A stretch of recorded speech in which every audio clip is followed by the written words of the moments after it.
Hey, today we're looking at a line moving within a chord, and the chord is an A minor chord.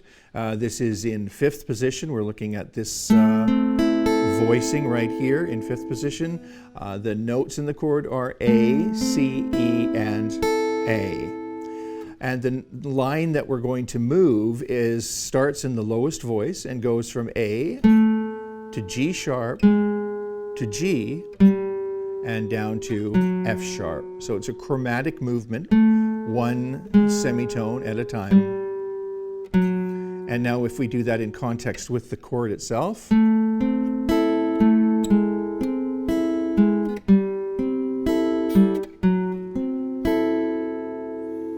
right? So that chord, as we move through each one of those notes, the chord name changes. So we start with A minor,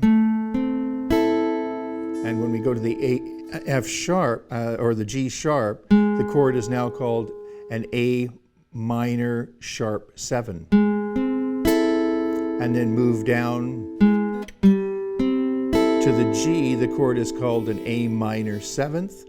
Moving down to the F sharp, the chord is now called an A minor 6. So we have A minor sharp 7, A minor 7, A minor 6. Now, if we want to continue that line, we can do that by adding a couple of other chords to continue the line moving downward.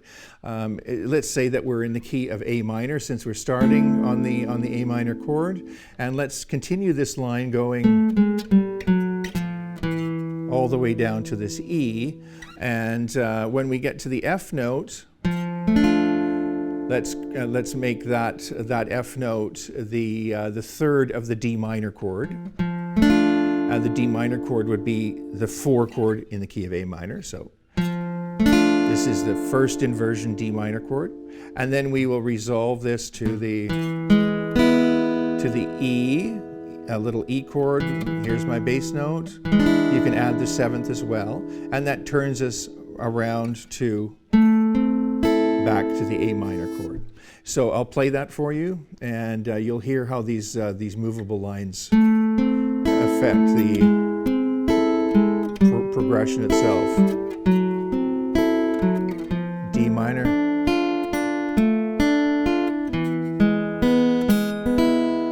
and we return.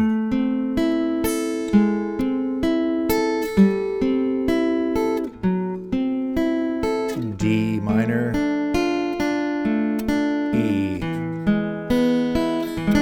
there's the 7th, and then return, and so on.